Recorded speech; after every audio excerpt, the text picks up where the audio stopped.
Salam alaikum, sabah al-khair. J'ai deux défis. Sabah al-khair, ça va? Soit de vous proposer une pause de café, ou là, de tester votre endurance et d'essayer de supporter les 20-25 minutes prochains ensemble. Qu'est-ce que vous choisissez? Malheureusement, je n'ai pas de clé. La meilleure solution serait que je ferme la porte, que je mette la clé dans ma poche. Je l'ai fait une fois pour mes étudiants, je vous assure. Bon, ils me détestent jusqu'à aujourd'hui. Alors, vous voulez qu'on teste notre endurance pendant 20-25 minutes?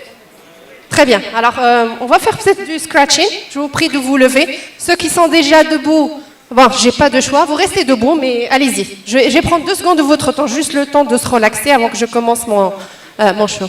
Merci beaucoup. S'il vous plaît. Vous perdez rien. On va juste se relaxer. Good. Ça, c'est mon prof japonais qui me l'a appris. Mais bon, je suis un très mauvais prof en ça. Donc, on va faire quelques mouvements, juste pour se relaxer, que le sang monte et puis qu'on puisse avoir de l'énergie.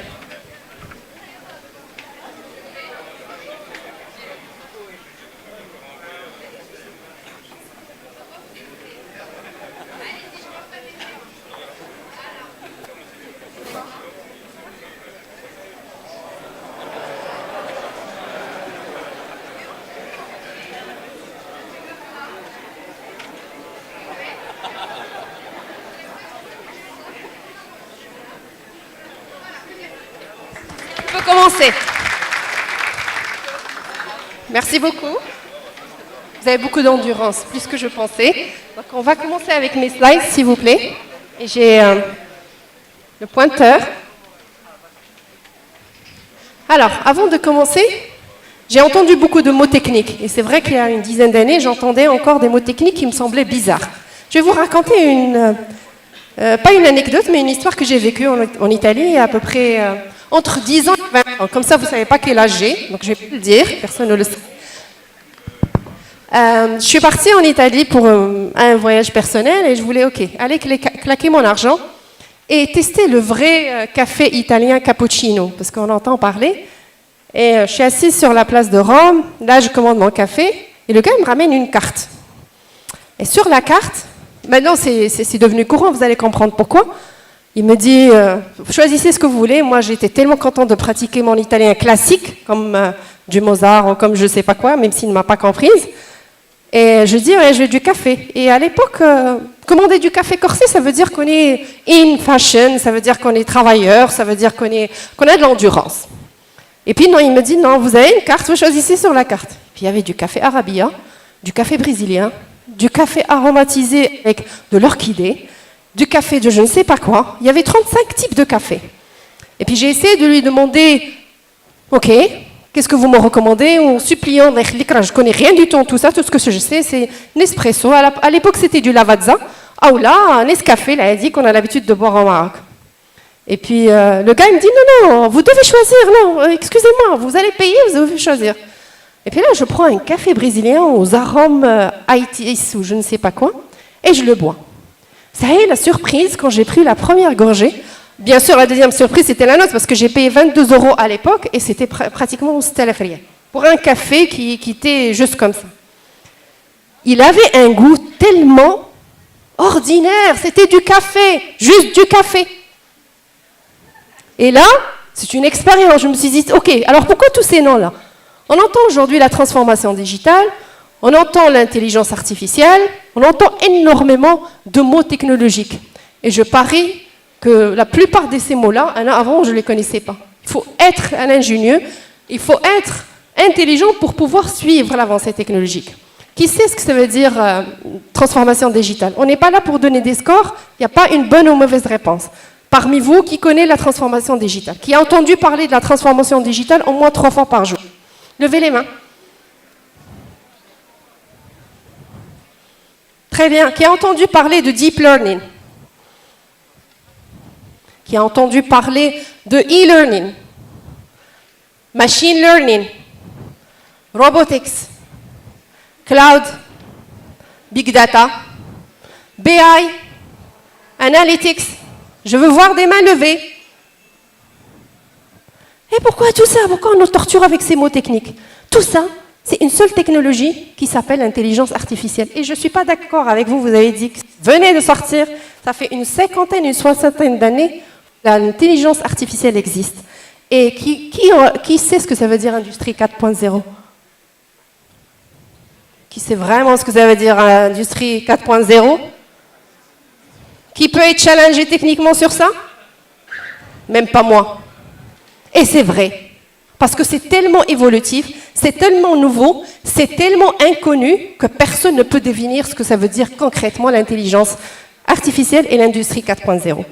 Alors on va voir aujourd'hui ensemble quelques introductions, parce que quand on parle de l'industrie, la révolution industrielle, on doit parler de l'intelligence artificielle. On va voir également l'impact de cette industrie 4.0 sur l'économie, sur le social, sur le travail, sur la productivité et sur le bien-être, avant de partager quelques bonnes pratiques et bien sûr savoir si au Maroc on peut prétendre d'aller vers le 4.0 industriel. Très bien. Donc j'ai commencé d'abord par vous expliquer ce que ça veut dire l'intelligence artificielle. Je ne vais pas vous expliquer, c'est lui qui va le faire, parce que la moitié de ces mots techniques, je ne les connaissais pas il y a une année. Et vous allez voir ensemble avec nous la vidéo, si vous pouvez juste la faire marcher. S'il vous plaît. Le technique. Le robotisme sert à ça. Au moins, on n'a pas besoin de l'être humain pour cliquer sur un bouton. Et pourtant, on l'a essayé tout à l'heure. OK. OK. Let's do it the old way. Voilà. Vous avez changé de PC? Très bien. C'est bon? Donc on va essayer de régler ce petit problème technique, mais avant cela, quand on parle de l'industrie 4.0, on parle aussi de l'évolution depuis les années 50 jusqu'à aujourd'hui, et surtout on parle de l'impact que ça peut engendrer. Mais quelle est la vraie finalité aujourd'hui avec toutes ces évolutions technologiques? Pourquoi en inventons des technologies? Pourquoi en inventons des choses? Pourquoi on voudrait une machine plus intelligente que l'humain, plus aimable que l'humain, et surtout plus prédictive que l'humain? Quelqu'un peut me donner une réponse? Pas les gens IT. Oui, je vais prendre ces deux réponses. Vous n'êtes pas de l'IT? C'est pour produire plus. Très bien. Pour produire plus, on va prendre une deuxième réponse. Pour donner une efficacité plus pour la production. Produire plus, efficacement. Une autre réponse, s'il vous plaît?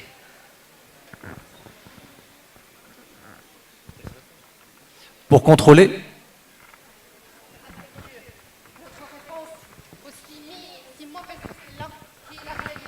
S'il vous plaît, une autre réponse? Allez-y, lâchez-vous. Pour optimiser.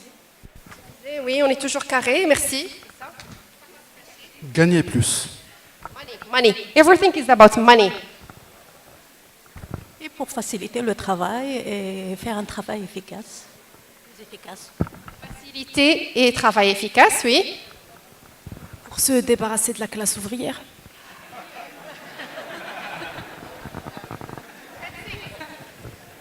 Parce qu'il ne faut pas cesser d'évoluer. Arrêtez, on n'évolue pas avec la technologie, on régresse. Regardez, au sein de la famille, avant on parlait entre nous. Maintenant, le père il a le smartphone, l'enfant il a le smartphone. Est-ce que c'est de l'évolution? Réduire les coûts. Non, on n'est pas aussi angélique. On est des humains, on est diaboliques. On le fait pour maîtriser, pour contrôler, pour gagner de l'argent, pour savoir qu'est-ce que vous voulez acheter et vous imposer ce que je veux vous vendre à n'importe quel moment, par n'importe quel moyen. Tout ça est un but économique et lucratif, malheureusement. Et toute cette révolution technologique a pour aider de comprendre ce qu'il y a dans le cerveau humain. D'ailleurs, si la vidéo fonctionne, vous allez voir que l'intelligence artificielle est une copie calquée du cerveau humain. De la partie cognitive à la partie learning, comment on peut traiter les images, comment on peut traiter les mémoires, comment on peut traiter les souvenirs, dont un seul but de prédire, prévoir le comportement pour qu'une usine, une entreprise puisse vendre bien, confortablement, gagner de l'argent. Si ça ne fonctionne pas, on va les skipper, c'est pas grave.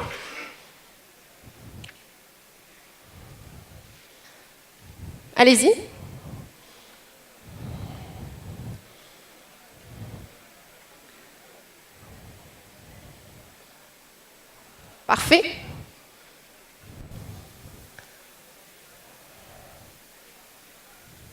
Et pourquoi on parle aujourd'hui de l'intelligence artificielle alors qu'elle a existé depuis une cinquantaine et une soixantaine d'années? Pour la simple raison, il y a deux facteurs. Les facteurs technologiques. Aujourd'hui, l'explosion de la data a permis que ça émerge en tant que technologie elle-même. Le processing aujourd'hui parallèle qui devient moins coûteux qu'avant aussi a permis de démocratiser. Et le facteur le plus important qui est le market factor aujourd'hui, c'est que l'intelligence artificielle, malgré les exploits qu'elle avait pu avoir il y a quelques années, on a toujours donné des noms différents à cela. Quand on parlait de big data, quand on parlait de robotique, quand on parle de e-learning, quand on parle de deep learning, quand on parle de machine learning, quand on parle de cognitive, tout cela, c'est de l'intelligence artificielle. Et parce qu'il y a de l'argent. Regardez avec moi. Regardez. De 2017 à 2025, 45 milliards de dollars. C'est les revenus de l'intelligence artificielle. Vous pouvez imaginer ça? 45 milliards de dollars, qu'est-ce qu'on va faire avec ça? 45 milliards de dollars. Et ça, c'est des prévisions qui vont être revues chaque année à la hausse. Et dans tout cela, vous regardez ici le découpage de revenus par technologie. Le deep learning prend presque la moitié. Il y a la partie machine learning avec 21%, la partie machine vision aussi avec 10%, mais le plus important, c'est le deep learning. On a envie de savoir un peu plus. On a envie de comprendre comment traiter les données. On a envie de comment on peut exploiter chaque donnée que chaque personne met sur les réseaux sociaux. Et je ne suis pas d'accord sur le fait que nous ne sommes pas une société ou une culture où on ne partage pas les données. Ce que vous pouvez trouver sur les Marocains, sur les réseaux sociaux, est beaucoup plus important que ce que vous pouvez trouver sur les Romains, sur les Japonais, sur les Chinois ou d'autres cultures malheureusement. Et on met de la data. Comment aujourd'hui passer d'une donnée non structurée, non exploitable, à une donnée qui va permettre à l'entreprise de prédire le comportement, de pouvoir mettre à la place un service, et surtout un service qui va rapporter de l'argent. Et là, on parle de milliards. Et si on détaille un peu plus quelle est la partie qui fait rentrer beaucoup plus d'argent, c'est bien sûr, comme a expliqué tout à l'heure le représentant d'Atos, c'est toute la partie GPU, et c'est énorme. Et c'est uniquement maintenant, depuis quelques années, qu'on commence à générer de l'argent, de l'intelligence artificielle, qu'on peut se permettre de dire oui, il y a de l'intelligence artificielle. Et ça, ce qu'est le début d'un tsunami que nous ne pouvons pas prévoir. Est-ce qu'aujourd'hui, on est prêt pour ça? Est-ce qu'aujourd'hui, on est outillé pour ça? Au-delà du speech qui est commercial, au-delà de ce qu'on peut entendre. Quand on parle de l'industrie 4.0 ou de l'intelligence artificielle, ça veut dire qu'on va automatiser. Ça veut dire qu'on va commencer à délibérément recenser tous les efforts vers la machine. Que la machine va faire le processing pour nous, la machine va faire la prise de décision pour nous, que la machine va faire aussi l'analyse de comportement. Et la prise de décision, elle est basée sur ça. La différence entre le cerveau humain et le cerveau artificiel ou l'intelligence artificielle, c'est que nous disposons d'une malaka qu'Allah subhanahu wa ta'ala qu'on peut juger. Mais ce n'est pas quelque chose que la machine peut faire aujourd'hui. Et ça, c'est le défi que la plupart des industriels sont en train de percer. Et s'ils arrivent à faire ça, d'ailleurs, il y a des prédictions qui ont été présentées. J'étais surprise hier à l'UNESCO à Paris. En 2025, pratiquement les top 500 entreprises, 25% des top 500 les plus riches des entreprises s'attendent à avoir une machine dans le conseil d'administration. Imaginez. Avant de traiter avec les humains, fait un peu de l'hypocrite, sabah al-khair, mais l'essentiel, on est là, on fait du lèche-bot quand il le faut. Maintenant, on aura devant nous une machine. Quand on sourit, elle va analyser pourquoi je souris. Quand elle va me voir, elle va analyser, ok, peut-être qu'il va présenter un rapport qui est bidon. Et là, c'est l'avenir. Les machines remplaceront les humains. Et là, vous avez un découpage par vertical, juste pour vous dire dans quel domaine aujourd'hui on voit beaucoup plus l'apparition de l'intelligence artificielle. Bien sûr, on le voit un peu plus sur la partie médicale, sur le healthcare, sur la partie marketing, processing, que sur d'autres parties comme la recherche, comme l'automotive, qui ne représente que 8%. Et pourtant, on va se consacrer sur l'industrie 4.0 pour ça. Alors, vous avez vu tout à l'heure ce graphe-là sur l'évolution industrielle. Est-ce que jusqu'à maintenant, ça va? Vous suivez? Vous voulez que je ralentisse? Je sais que je parle un peu vite parce qu'on a tous soif et on a envie de boire et manger. Donc, ça va? Et si vous avez des questions, arrêtez-moi. Donc l'évolution, comme je disais, l'évolution industrielle a commencé depuis le XVIIIe siècle. Donc la première révolution était la découverte de la mécanique. Ensuite, il y avait la partie électrique qui est venue dans l'industrie 2.0 dans le XIXe siècle. Et à partir des années 70, il y avait l'automatisation. Et il y a quelques années, on commence à parler aujourd'hui de l'industrie 4.0, l'industrie Smart Factory, qui représente pratiquement 2,5% aujourd'hui du PIB mondial. J'espère que la vidéo suivante va pouvoir fonctionner. Donc les phases, comme j'ai dit tout à l'heure, il y a 3 phases principales, de 1760 à 1840. Donc là, c'est la partie mécanique, avec le charbon et la production des grandes infrastructures qui a été réalisée. La deuxième phase qui était de 1870 à 1940 avec l'apparition de l'électricité. La troisième jusqu'à 2010 avec toute la partie semi-conducteurs, l'apparition des ordinateurs. Et après 2010, on commence à parler de, bien sûr, l'industrie 4.0. Vous essayez de faire marcher la vidéo? Super, ça fonctionne. Je vais regarder ça avec vous.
Alors c'est ça les composantes de l'industrie. Et pour simplifier la chose, pour répondre concrètement à ce que ça veut dire l'industrie 4.0, c'est une décision qui est centralisée. Les machines, vous êtes chez vous à l'aise, l'ordinateur diak mahtout, vous pouvez voir comment une machine peut ordonner une machine au lieu de faire un travail en série. En parallèle pour économiser sur le temps et pour économiser également sur tout ce qui est communication entre différents silos. Et ça, c'est l'avantage de l'industrie 4.0 et qui est basé sur ces 8 blocs, comme la cybersécurité. On en parle très peu, mais c'est très, très important aujourd'hui dans l'industrie 4.0, aujourd'hui de voir effectivement cette composante-là. Nous avons le Big Data Analytics, comme a dit tout à l'heure le représentant de Atos. Tout est basé sur la data et c'est grâce à la data aujourd'hui qu'on a l'émergence de toutes ces technologies-là. La simulation, la communication transparente, le système intégré transversal, vertical et horizontal et l'Internet des objets. Et bien sûr, enfin, on a la réalité augmentée. Fini le temps, on fait des tests ou des produits tests où on appelle un petit échantillon, un focus group. Est-ce que ça vous plaît ou ça vous plaît pas? Aujourd'hui, on peut le faire à travers la réalité augmentée. Regardez combien ça va économiser de temps. La machine est là, elle peut tester, elle peut voir éventuellement à travers les datas qu'elle a et les différentes données qu'elle a des consommateurs, est-ce que ça va plaire ou pas. Donc, le but principal de l'industrie 4.0, ça veut dire que d'ici peu de temps, pas au Maroc, on commence à le voir dans quelques pays, surtout en Chine, on va remplacer l'humain et la décision, elle est faite de façon décentralisée. Donc, il n'y a pas une personne qui commande. Chaque silo, ou plutôt chaque étape de processus de production, il est géré tout seul, indépendant. Il a les tasks qui peuvent être mises à jour à n'importe quel moment. Alors, les 6 principales aujourd'hui de l'industrie 4.0, on a l'interportabilité, qui est très importante. La virtualisation, donc bien sûr liée à la Smart Factory, la décentralisation, Real-Time Capability, et nous avons un service qui est orienté clientèle. La modularité également, c'est le fait d'avoir cette flexibilité d'adaptation des différentes factories au changement des individus. Donc il y a quand même cette démarche proactive, prédictive, qui peut sentir s'il y aura un changement ou pas. On en parlait avec une amie hier. Aujourd'hui, c'est testé sur certains réseaux, l'intelligence artificielle sur réseau 5G au monde, entre l'Angleterre et la Chine. Et on peut tester quand est-ce qu'il y aura le pic sur le réseau. Ça se fait automatiquement par des machines. Et elle peut dire, OK, cette fois-ci, à cette heure-ci, il y aura le pic. Les consommateurs, d'après la consommation sur les réseaux sociaux, auront un usage très intensifié de l'Internet ou un usage très intensifié du réseau. Donc là, c'est une alerte que je vous lance. Et comment ça va impacter la chaîne de valeur? Ça, c'est très important. Comme vous le voyez ici sur le graphe, ça impacte pratiquement toute la chaîne de valeur aujourd'hui industrielle, des ressources humaines jusqu'au matériel, jusqu'au stockage, life cycle data as well. Elle est affectée. Vous avez aussi toute la partie asset management. L'industrie 4.0 et l'intelligence artificielle, elle affecte toute la valeur aujourd'hui, toute la chaîne de valeur qui existe. Quelles sont les implications? Ça, c'est quelques exemples que j'avais pris. Donc, il y a le Smart Supply Network, Production Line Simulation, Big Data Drive Quality. Ça, c'est quelques exemples qu'on pourrait plus tard partager avec vous, des vidéos plus concrètes, moins techniques, pour que vous compreniez réellement quels sont aujourd'hui ces impacts-là. Mais ce qui est intéressant aussi de voir, c'est l'évolution d'Amazon en utilisant les robots aujourd'hui. Vous voyez, de 2013, ils avaient pratiquement 0 robot qui travaille chez eux. En 2016, ils sont aujourd'hui à 42 000. En 2016, à 42 000. Et je pense qu'en 2018, ils vont être à 83 000 robots qui travaillent au sein d'Amazon. Ça vous explique aujourd'hui toute la chaîne de valeur aujourd'hui d'Amazon qui tend vers une industrie 4.0 en ce qui concerne le packaging, tout ce qui est delivery, vous avez également tout ce qui est traitement de commandes, vous avez également tout ce qui est préparation de commandes, et vous avez aussi tout ce qui est prédictive, analyse de comportement de clients. Alors l'impact de l'industrie 4.0, rapidement, donc comme ça on va passer à la pause. Impact économique, bien sûr, de société nationale et globale, business et individuel. On va les voir en revue rapidement un par un.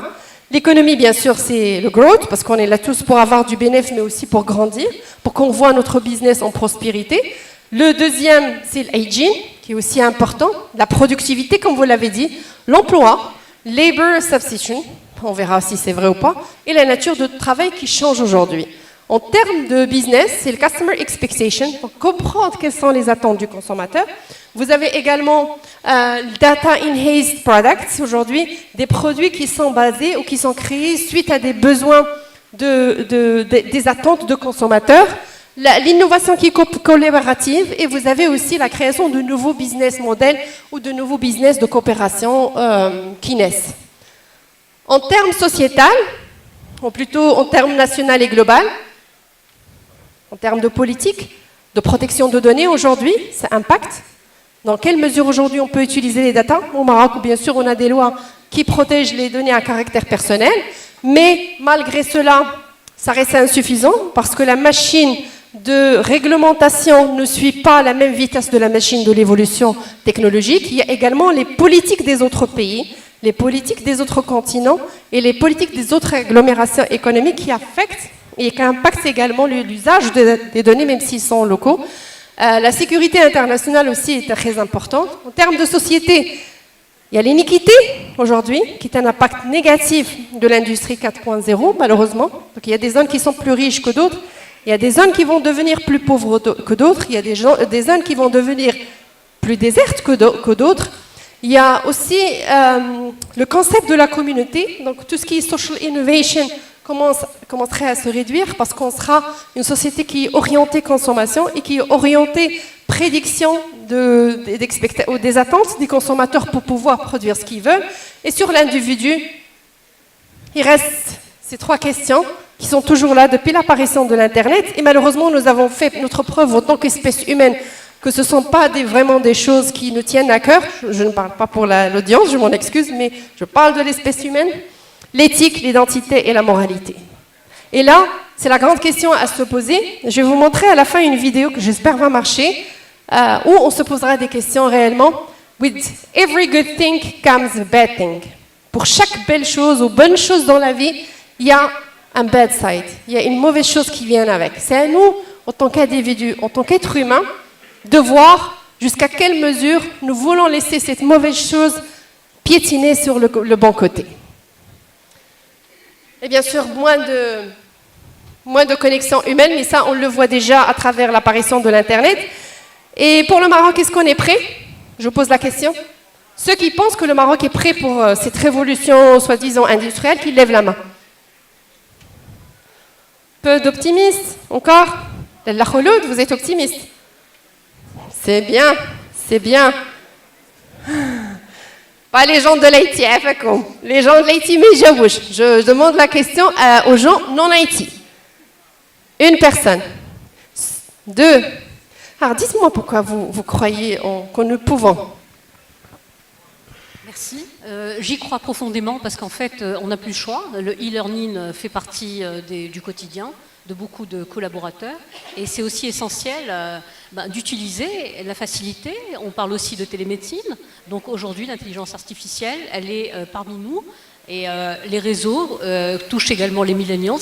Donc quelles que soient les générations, l'intelligence artificielle, c'est aujourd'hui un fait. Je vais vous poser une question, trick question. Supposons que, ok, vous êtes parti voir un médecin, vous avez parlé de e-health. Effectivement, ça rend un énorme service pour l'humanité, l'intelligence artificielle. Que vous êtes parti, vous avez fait les tests et que vos données sont stockées quelque part. Et que vous avez un enfant, et que cet enfant, je veux dire, il y a quelque chose héréditaire. Et que dès qu'il donne le nom, on le log à vous, on sait que vous êtes le parent. Et c'est un critère qui est discriminatoire. On dit, le gars, il a telle chose, donc on le discrimine, sur la base des données que vous avez données.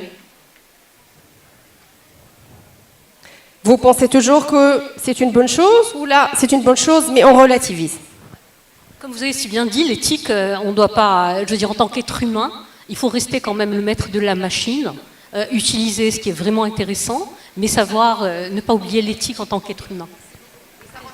Trois choses que j'avais citées, l'éthique, la moralité et bien sûr la commodité. Et c'est vous qui avez levé la main? C'est lui? Personne ne va voir son visage, hein, c'est anonyme. Non, sincèrement, c'est pas moi qui ai levé la main, c'est lui. Juste un deux mots très courts. Oui, je crois dans ce qui c'est l'industrie 4D au Maroc et je crois d'être un petit exemple. On est des entrepreneurs italiens présents dans différents secteurs ici au Maroc et on est déjà dans l'additive manufacturier au Maroc depuis quelques années. Merci beaucoup. Il faut redire ça dans 10 ans quand on aura le taux de chômage qui va dépasser les 76%. Pour répondre à cette question, je ne veux pas que vous soyez pessimiste comme moi. Hein. Je me suis retirée, je commence à bouder les conférences nationales parce qu'on fait beaucoup plus du blabla, du talking que des actes. Je suis venue aujourd'hui pour taper un peu sur l'écran et pour dire que faire de l'autocritique, c'est bien. Critiquer, ça doit être constructif.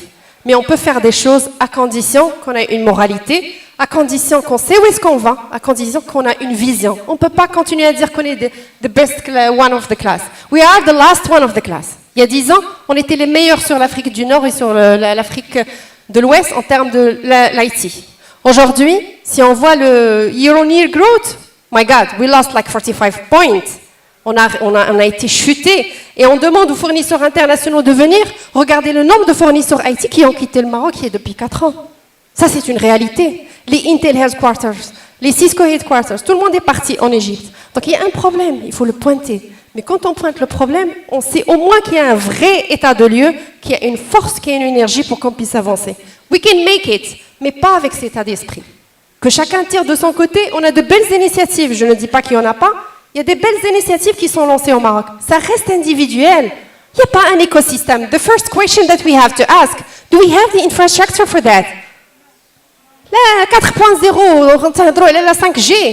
Ouais, vous pensez que le Haraway, un télécoopérateur, il a investi la 4G des milliards de dirhams, il va investir la 5G, la MG? C'est la NRT qui va imposer ça? Mais non. Mais non. On n'a pas d'infrastructure. Aujourd'hui, si vous passez au-delà de Casaraba, GSM ما يخدمش لك لا data ما تخدمش لك. Il faut dire les choses telles qu'elles sont.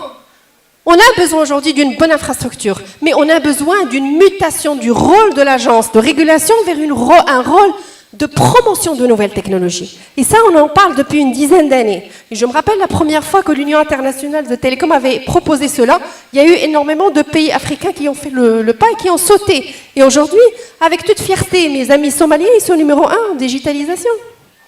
Et là, on est numéro 54. En 4 ans, regardez, on a perdu de place. On aurait pu le faire. La deuxième question à poser. Do we have the skills for that? Est-ce qu'on a la compétence pour ça? Qui croit en ça, lève la main. Les gens de l'IT, je parle de business. On n'est pas là pour vendre l'humain. Vous pensez qu'on a la compétence pour ça? خليهم يهضروا pour une fois. احنا دائما في les réunions IT تنقولوا عندنا عندنا. ماشي نخسر. Là, je dis ça pour qu'on s'améliore. Il ne faut pas prendre les choses négativement. Il faut se faire de l'autocritique. Oui, Sidi. Pour améliorer l'industrie 4.0, il faut une éducation 4.0. Et aujourd'hui, il y a une formation, effectivement, qui vient de se lancer au niveau mondial, qui s'appelle Leader of Change 4.0. Il y a effectivement aujourd'hui des besoins de 4.0 qui ne sont pas sur le marché. وإحنا البيج داتا والكلاود مازال ما عندناش des ingénieurs de ça. ما نهضرش لك على 3 ولا 4 ولا 100 سنهضر على la masse. Qu'est-ce qu'on apprend à nos ingénieurs? Allez-y voir les écoles supérieures. Allez-y voir les instituts informatiques chez نقريهم. يلا تنقريهم في الجافا والكوبول ou des trucs ديال les années 80. Là, je dis qu'il y en a, mais il n'y en a pas assez.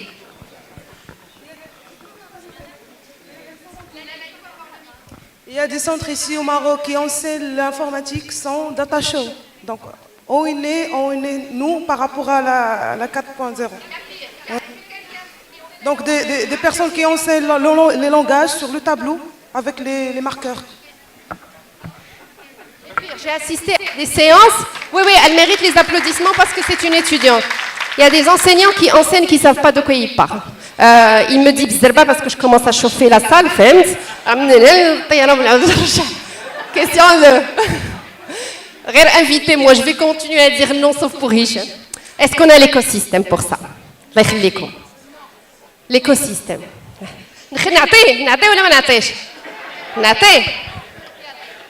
Alors, pour toute chose, il y a un début déjà. Donc, il faut commencer. On ne peut pas critiquer, il n'y a pas d'infrastructure.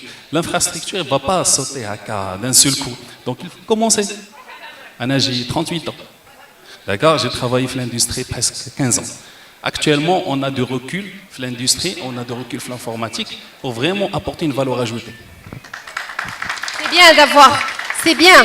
Je dis, il faut garder une note positive. Je disais ça il y a 25 ans. Il y a 18 ans, il y a 15 ans. C'est bien d'avancer, mais le fait de rester longtemps sur la critique et réfléchir comment on avance, on perd du temps. Et vous le savez très bien, une année de retard digital, ça fait 10 de retard de développement durable. Il faut avancer, agir. We're actually people of talks. On adore dire que et on va avancer. We need to act. Et de bonne volonté positive, on en a besoin. Et on a besoin d'avoir un écosystème qui est composé de la régulation, qui est composé aujourd'hui des associations qui incluent les small and medium businesses, parce que les medium businesses, c'est 92% aujourd'hui du tissu économique. Ce n'est pas les large accounts qui vont faire les grandes associations. Et on a besoin également de vision politique, de vision stratégique sur ce qu'on veut faire du digital. On est le peuple, ou plutôt le gouvernement le plus intelligent au monde. Savez-vous que la Corée est les plus bêtes que le Maghreb? Ils ont fait Smart Strategy de 25 ans. La Suède, ils ont fait une Smart Strategy de 15 ans. Le Canada, il a fait une Smart Strategy de 10 ans. Nous, on a fait une Smart Strategy de 4 ans. Il y a encore, on a démarré 2 ans en bête. Et d'ici 2020, on va être Maroc Digital. Ok, Dan, on va partager avec vous les slides. Mais je voudrais que vous voyez cette vidéo. C'est juste awareness. C'est à nous de prendre la décision. Good thing, bad thing, it's up to us. Thank you.